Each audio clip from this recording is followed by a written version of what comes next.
दोस्तों, लगता है हिंदुस्तान की खोज पूरी हुई और हम सबको वो साइंटिस्ट मिल गया है जिसको एटम बम बनाना आता है, हाइड्रोजन बम बनाना आता है और इन सबको सही जगह पर फोड़ना भी आता है।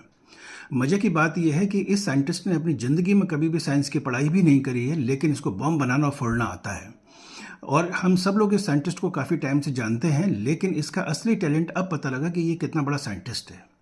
जी हाँ, आप बिल्कुल सही समझे। मैं बात कर रहा हूँ श्री श्री 1008 राहुल गांधी जी की, जो आजकल वोट चोरी का कभी एटम बम फोड़ते हैं, कभी हाइड्रोजन बम फोड़ते हैं। वो बात अलग है कि उनके हर बम फुस हो जा रहे हैं, क्योंकि बेसलेस नॉनसेंस और एकदम जो है इररेलीवेंट एलिगेशंस लगाते रहते हैं किसी के भी ऊपर।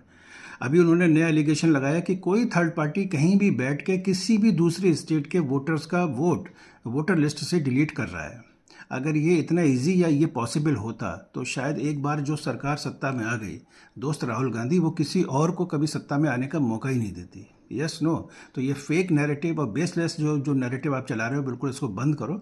लेकिन सवाल ये है कि राहुल गांधी जो कर रहे हैं, आखिर वो ऐसा क्यों कर रहे हैं? तो 2-3 पॉइंट मेरी समझ में आते हैं। सबसे पहला पॉइंट है power of habit of enjoying the power.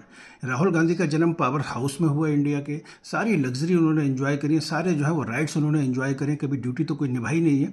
एक बार आपको ध्यान होगा कि मनमोहन सिंह जब प्राइम मिनिस्टर थे, उनके कैबिनेट ने जो एक ऑर्डिनेंस पास किया था, राहुल गांधी ने प्रेस के सामने उसको फाड़ दिया था, जबकि वो सांसद भी नहीं थे, जाने किस हैसियत से।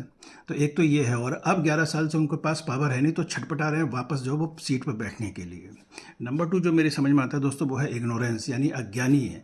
ग्राउंड जीरो पर कभी निकलते नहीं है, महलों के अंदर रहते हैं।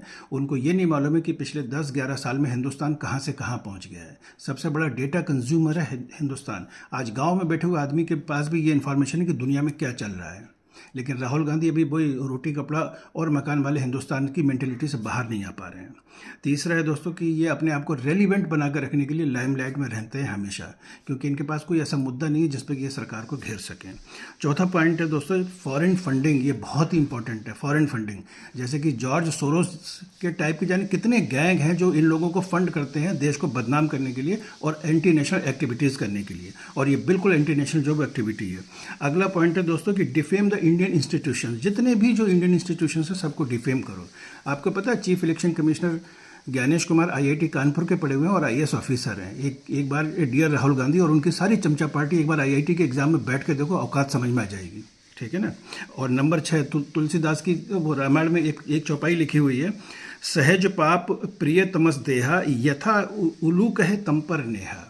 हर कुछ लोगों को हर चीज़ में नेगेटिव देखने की आदत होती है, जैसे कि उल्लू को सिर्फ अंधेरा ही पसंद आता है, उसे उजाले से बिल्कुल नफरत होती है। आई थिंक यही पॉइंट है। जय हिंद।